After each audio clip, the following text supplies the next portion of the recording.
Ethan Cole never thought he would stand on another world. He was only 19, a student from Earth, someone who loved books more than battles. Yet here he was, breathing the heavy air of Gravnak, a planet of stone fortresses, roaring fires, and towering warriors. Gravnak was home to the Orcs, a race feared across the galaxy. Other species called them space orcs, giants with gray-green skin, broad shoulders, and a culture built on strength and honor. To most, they were dangerous brutes. To Ethan, they were fascinating. He had studied them for years, reading everything the exchange program allowed him to access. Still, no book could capture the way the Orcs made the ground shake when they walked, or how their voices echoed like drums. The exchange program was simple. A few human students would live among alien societies, learning and sharing knowledge. But Ethan soon learned that being the only human on Gravnak was not simple at all. Everywhere he walked in the capital city, he felt eyes on him. The Orcs warriors would whisper to one another, sometimes laughing. A few even growled when he passed. To them, humans were soft, small, weak. "Look at him," one Orc sneered as Ethan tried to carry a basket of supplies through the market. A child trying to walk among warriors. Ethan said nothing. He had learned quickly that responding with anger would only prove their point. Instead, he smiled politely, balanced the basket with effort, and kept walking. But not everyone dismissed him. High above the city, in the fortress palace carved from black stone, Queen Shara watched. She was tall even for an Orc, her presence commanding respect. Her crown was simple, made of iron, not jewels. Her people valued strength and deeds over decoration. Shara was different from the others, though. Where most saw a weak human, she saw curiosity in Ethan's eyes and patience in his steps. One evening, Ethan was invited to the Great Hall. He had never been inside before. Torches burned along the walls, filling the chamber with golden light. Dozens of Orcs sat at long stone tables, eating and drinking noisily. At the far end sat Queen Shara, her daughters at her side. When Ethan entered, the hall grew quieter. Hundreds of eyes turned toward the small human. He forced himself not to tremble as he walked forward. "Ethan Cole," the Queen said, her deep voice carrying across the chamber. "You are the student from Earth." "Yes, Your Majesty," Ethan said, bowing slightly. His voice cracked, but he kept going. "I came to learn from your people." Some Orcs laughed. One warrior slammed his fist on the table. "Learn? What? Can he learn except how to run when the strong take what they want?" Ethan swallowed hard. "I don't want to run," he said softly. "I want to understand." The Queen raised her hand and the laughter stopped. "Understanding is harder than fighting," she said. "Many warriors here could crush you with one hand, but none of them have crossed the stars to live among strangers. You are here, small one. That is courage enough." Her words silenced the hall. Ethan felt warmth in his chest, not from the torches but from the first true respect he had been given. He nodded. "Thank you, Queen Shara." Over the next weeks, Ethan observed the Orcs way of life. He watched their training fields where warriors clashed with heavy axes, their strikes strong enough to split stone. He studied their rituals, the way they honored ancestors before every meal, the way they sang victory songs that shook the walls. He noticed details others might miss, how Orcs children practiced spear drills before they could even read, how their elders told stories, not with words alone but with scars they carried proudly. But he also noticed something troubling. Scouts returned from distant valleys with grim reports, strange machines in the sky, unknown banners on the horizon. The Velk Dominion, a ruthless empire, was drawing closer. One night, while reviewing old star maps in the palace archives, Ethan connected the dots. He remembered the Velk's history of conquest. They targeted resource-rich worlds, using speed and deception to overwhelm. Gravnak, with its mines of rare metals, was a perfect target. He rushed to Queen Shara the next morning.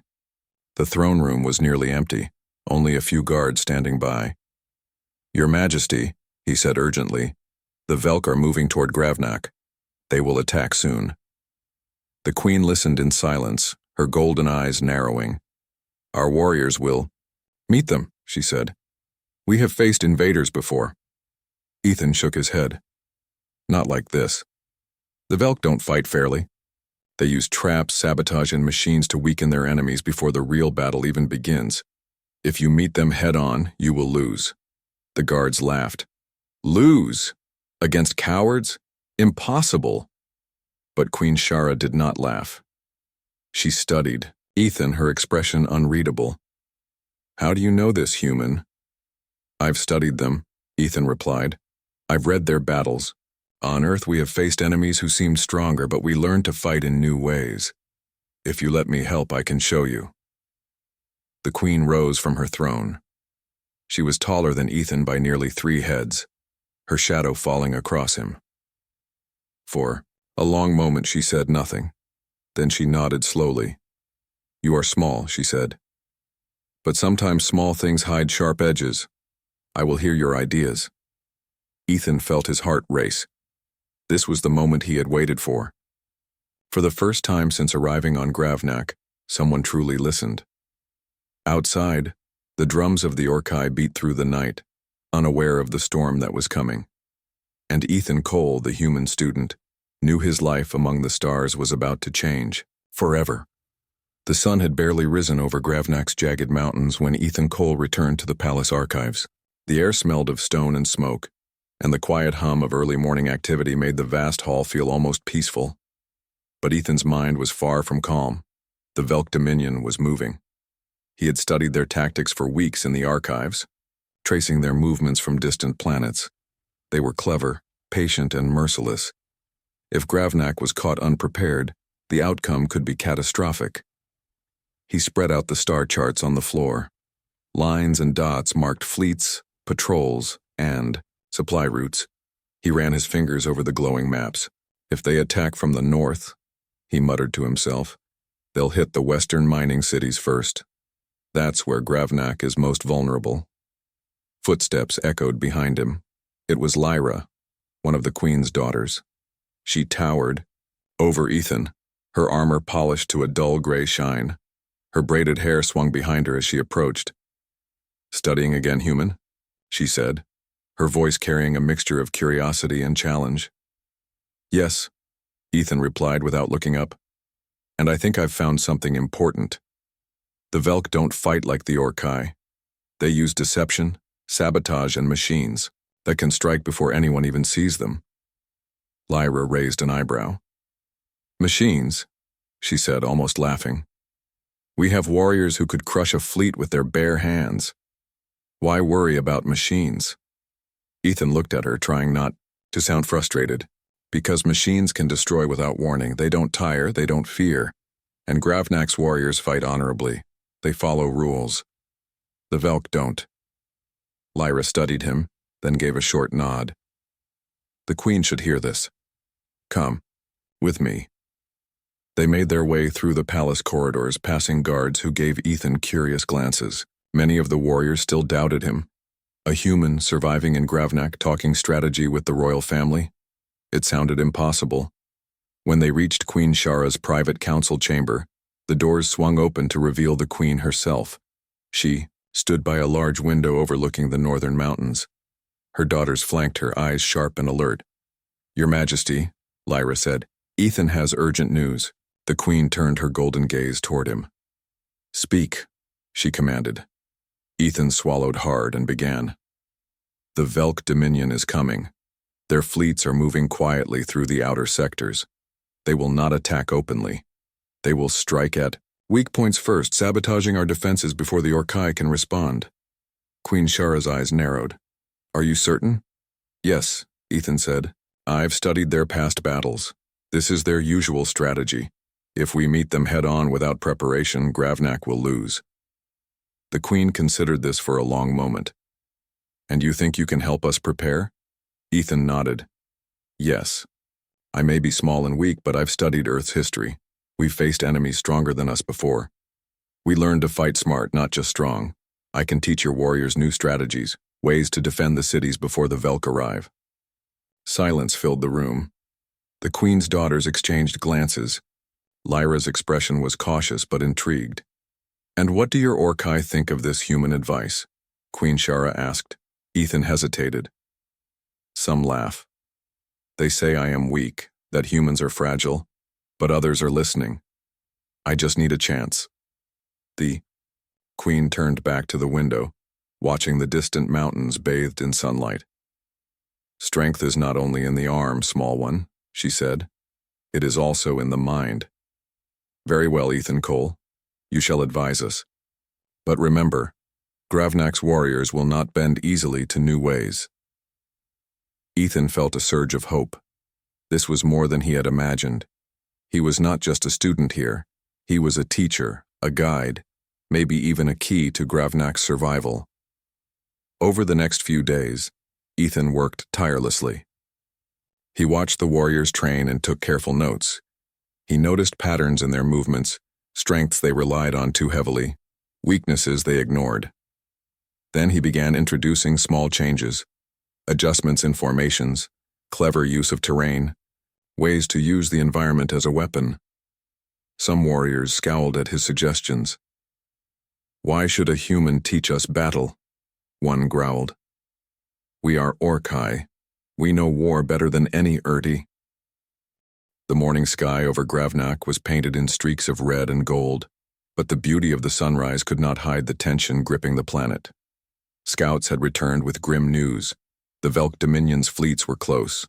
Ships unlike anything the Orci had faced before streaked silently across the horizon. Ethan Cole stood atop the palace walls, binoculars in hand, heart pounding. He had prepared as much as a single human could, but even he knew the coming battle would test every ounce of courage and skill the Orci possessed. Beside him, Lyra, one of the Queen's daughters, adjusted her armor, her broad shoulders tense. "They'll strike the mines first," Ethan said, pointing north. "It's the easiest way to cripple the Orci economy. We can't let that happen." Lyra frowned. "And what then? We defend with brute force as usual?" Ethan shook his head. "No. We'll use traps, ambushes, and misdirection. The Velk won't expect it." The Orci warriors were gathered in the valley below, hundreds of strong bodies armored and ready. Axes glinted in the sun. Spears were held with disciplined hands. They had fought countless wars before, but this one was different. The Velk did not fight for honor. They fought for victory by any means. Queen Shara appeared on the high balcony, her daughters at her side. "Warriors of Gravnak," she called. Her voice carried across the valley like thunder. "Our planet is under threat. The Velk Dominion comes for our homes, our children, and our lives, but we are Orci. We fight with strength and courage. And now we have a guide, one who teaches us that brains and strategy can be just as mighty as the arm." Ethan stepped forward, feeling the weight of hundreds of eyes upon him. "We cannot underestimate them," he said calmly. "The Velk are clever, fast, and ruthless. But if we fight smart, use the land, and trust one another, we can hold them off." "Some," warriors grumbled. "A human teaches us?" one shouted. Ethan ignored him. The Queen's support gave him confidence. The first Velk scouts arrived as the sun reached its peak. They glided across the horizon on sleek machines, firing energy pulses that exploded harmlessly against the outer defenses. Intentional, Ethan realized. They were testing, probing for weaknesses. Ethan directed the Orci to positions he had studied carefully. "Use the cliffs," he ordered. "The Velk cannot maneuver well in the narrow passes. Set traps along the ridges. Hide reserves behind the rocks." Hours passed intense preparation. The air was thick with the smell of smoke from forges and the sound of clanging weapons. Then the Velk attacked in full force. The ground trembled as massive ships descended. Velk soldiers poured from their machines, firing energy weapons that burned like lightning. Orci warriors roared and charged, axes swinging. Ethan stayed behind the lines, signaling positions and coordinating ambushes. The first clash was brutal. Velk machines flew overhead, striking down Orci with precision, but traps set along cliffs sent enemy vehicles tumbling.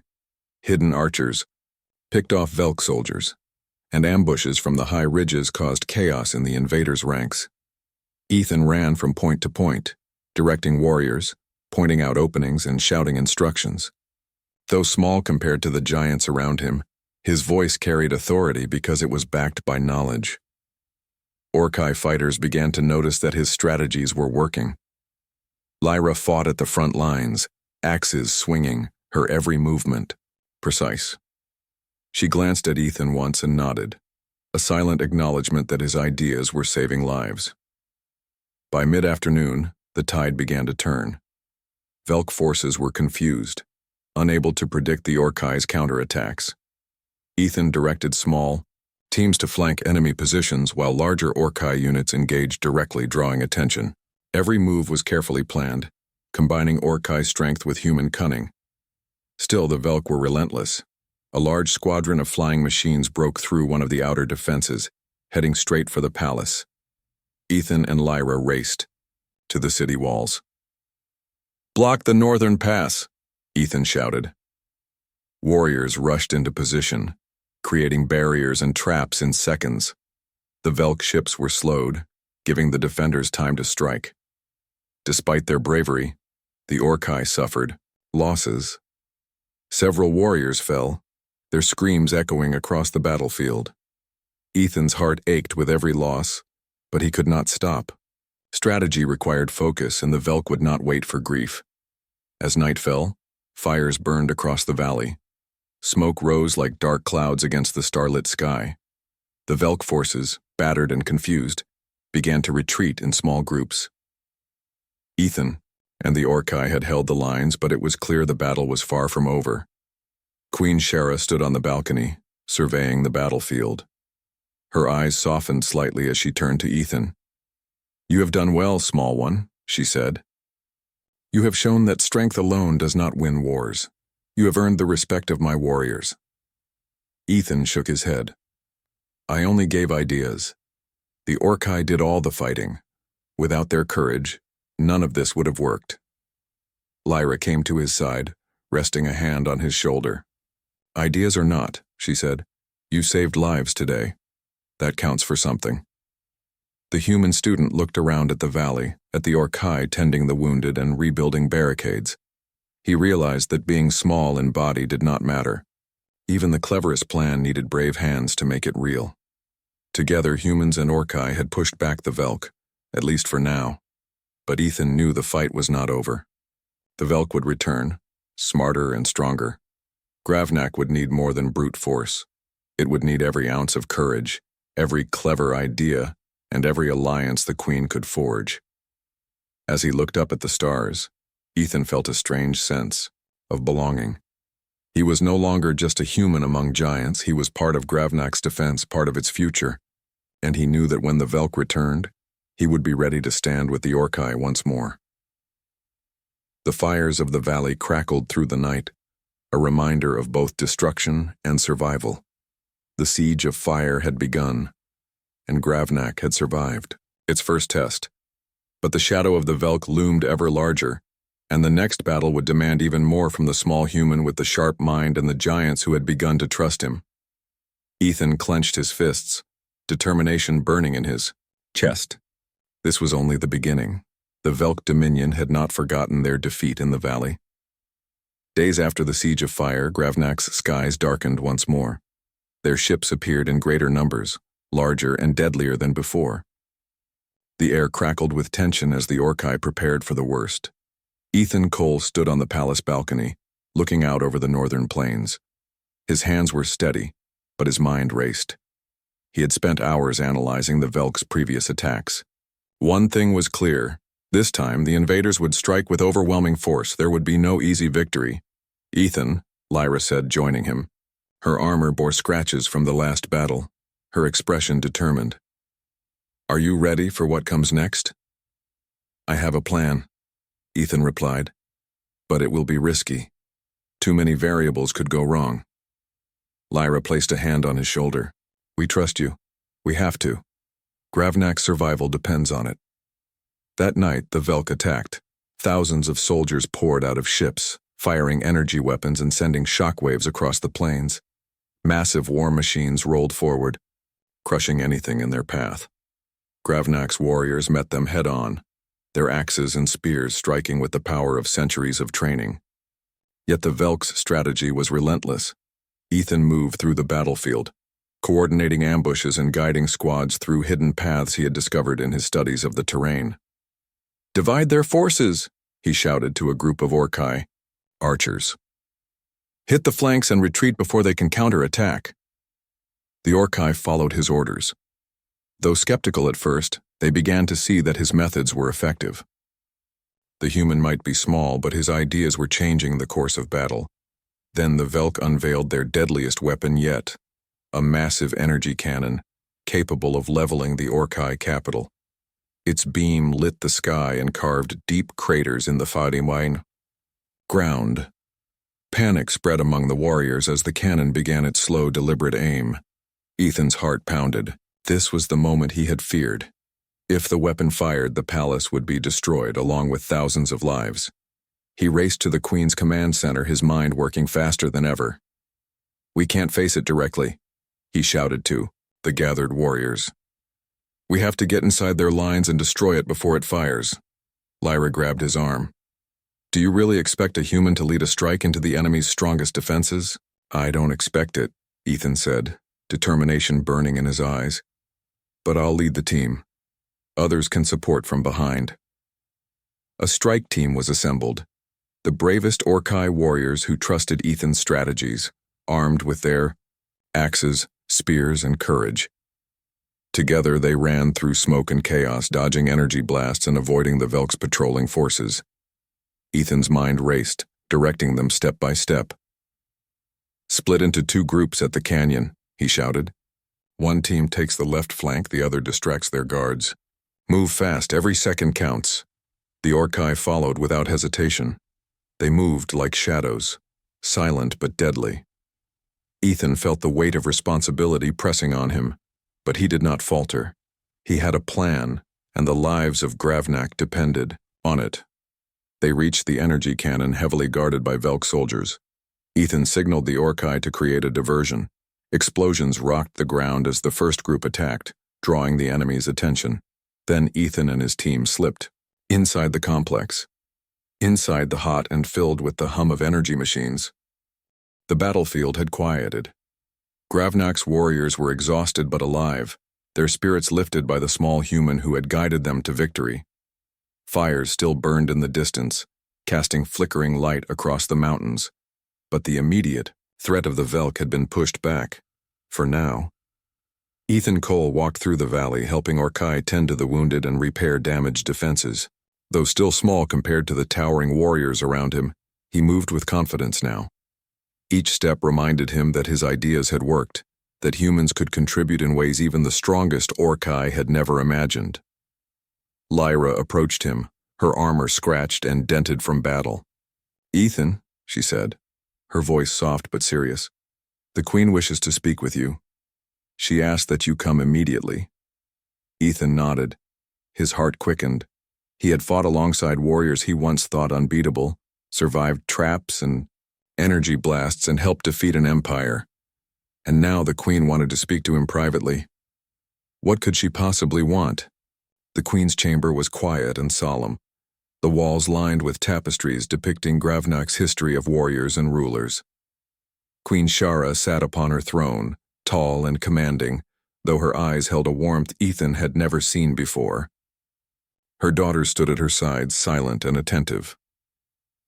"Ethan Cole," the Queen began, her voice strong and steady. "You have done what many thought impossible. You have guided my people, helped us survive an enemy that thought us weak, and shown courage beyond your size." Ethan bowed deeply. "Thank you, Your Majesty. I only tried to help in any way I could." Shara's eyes softened. "You have given more than help. You have given Gravnak hope. And for that, I wish to honor you in a way that is traditional among the Orci, a gift of the highest respect and trust." Ethan blinked. "A gift?" he asked cautiously, unsure what the Queen meant. The Queen rose from her throne and gestured to her daughters. "These are my daughters," she said, "strong, capable, and trained in the ways of Gravnak. By our customs, the highest gift a ruler can give is family, companions who will stand with you in all matters of honor and protection. I offer them to you, Ethan Cole, as allies and partners in the days to come." Ethan froze. He had never expected this. His mind raced, trying to understand what such an offer meant. The Queen continued, reading his confusion. "You are not being given them as trophies or possessions," Shara said firmly. "You are being trusted with their friendship, guidance, and the bond that will unite our peoples. They will stand with you as equals, as companions who share in Gravnak's future." He looked at the two princesses beside her, Lyra and her younger sister Solara. They were both tall, strong, and proud, but there was also intelligence and kindness in their eyes. They had fought beside him, survived battles together, and now this offer connected their lives in a way he could scarcely imagine. Lyra stepped forward first. "Ethan," she said, her voice steady, "I have fought with you. I have seen your courage and your ideas save lives. I will stand with you, as the Queen says, not because we are commanded, but because I trust you." Solara nodded as well. "We will stand beside you in all that comes as partners and allies. Together we can prepare Gravnak for whatever the Velk send next." Ethan's heart raced. He was deeply honored and also overwhelmed. I don't know what to say," he admitted. "I never expected anything like this. I just wanted to help." Shara smiled. "Your humility is part of why you are worthy. This bond is not about reward. It is about trust, unity, and the future of Gravnak. The Velk may return, and when they do, we must face them together, stronger than ever." The Queen's words settled over him, filling him with a mixture of awe and responsibility. He understood now that this was more than personal recognition. It was a declaration of alliance between humans and Orcs. Gravnak had survived the first great battle, but the war was not over. And now, he had partners who would stand with him through whatever came next. In the days that followed, Ethan trained with the princesses, sharing ideas and strategies for defense, building traps, and preparing for the inevitable return of the Velk. Lyra and Solara were quick learners, and Ethan discovered that their warrior skills, combined with his planning, made them an unstoppable team. Orcs warriors began to see him in a new light. The small human who once seemed weak now moved among them with authority, respected for his courage, intelligence, and unshakable calm in the face of danger. Even those who had doubted him now sought his advice, eager to learn the clever strategies that had saved Gravnak. One evening, Ethan stood on a hill overlooking the capital, Lyra and Solara at his side. The stars above were bright and clear. The valley below was quiet, the fires of battle finally extinguished. He felt a sense of connection he had never known on Earth. These were giants in strength, yet they had trusted him, and in return, he had earned their loyalty and friendship. "You've changed everything," Solara said quietly. "Gravnak will never be the same, and neither will the Orcs." Ethan smiled, feeling the weight of their words. "I only hope it's for the better. We've survived today, but tomorrow will bring new challenges, and together, we can face them." Lyra placed a hand on his shoulder. "Together," she agreed, her eyes fierce and bright. The Queen's gift was more than honor. It was a bond that tied the human and the Orcs together. Gravnak had been saved by courage, intelligence, and heart, but its future would depend on unity, trust, and alliances that transcended size, strength, and species. And as Ethan looked at the two princesses who had become his allies, he realized that his life among the stars was no longer a temporary journey. He was part of Gravnak, now part of its battles, its victories, and its hopes. The Velk might return stronger and more cunning than before, but Gravnak was ready. Together, humans and Orcs would face whatever came, and Ethan knew that the bonds forged in fire and battle would carry them through. For the first time, he felt truly at home among giants, not because he was like them, but because they had chosen to stand with him, and he with them. The sun rose over Gravnak with a soft golden light, painting the jagged mountains and stone cities in warm colors. The air smelled of smoke from repaired fires, fresh earth, and the faint tang of metal from the battle machines the Velk had left behind. Gravnak had survived, and the Orcs were alive, stronger and wiser than before. Ethan Cole walked through, the capital city, now a mix of rebuilding and celebration.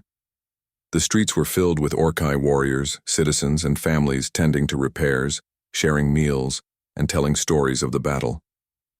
Ethan's heart swelled with pride, not for himself, but for the people who had fought beside him. He had guided them, but they had fought with courage and honor beyond anything he could have imagined. Lyra and Solara were at his side, their expressions a mix of strength and calm. Both had become more than allies.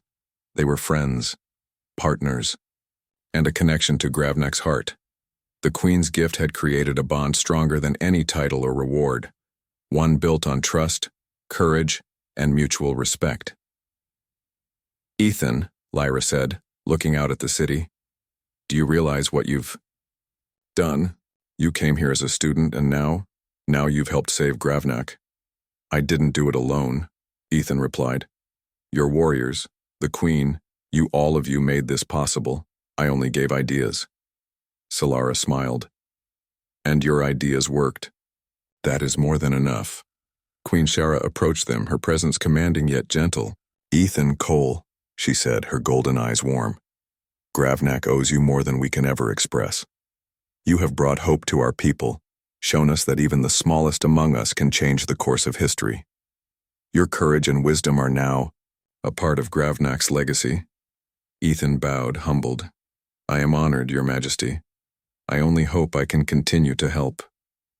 Shara nodded. "You will. And more than that, you will help shape the future. Gravnak will not only survive, it will thrive. You have earned a place among us, not as a visitor but as a part of our people." The Orcs citizens cheered as the Queen spoke. Even the warriors who had once doubted Ethan now acknowledged his contributions. The small human who had survived, their first battle and guided them to victory, had earned respect that few outsiders ever achieved. Over the following weeks, Ethan trained with the princesses and the warriors, sharing human strategies and learning more about Orcs tactics in return. Together they built a stronger defense network, combining Orcs strength with human creativity. They trained not only for war but for peace, creating a society where brains and brawn worked side by side. Ethan watched as Gravnak's people repaired their homes, rebuilt their cities, and strengthened their defenses. He marveled at how quickly they adapted, how willing they were to learn new methods, and how fierce their loyalty was to one another. It reminded him of humans back on Earth, and he realized that courage and hope could exist in any species, in any form. One evening, Ethan stood on a high cliff overlooking the capital. The stars sparkled like diamonds in the dark sky, and the mountains stretched endlessly into the horizon. The city below glowed with soft lights from rebuilt homes and workshops. It was peaceful now, a rare moment of calm after the storm of war. Lyra and Solara joined him silently. They looked out at the city together, a quiet understanding passing between them. No words were needed.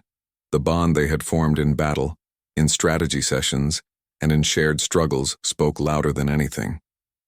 "Gravnak," Solara said quietly, "and no,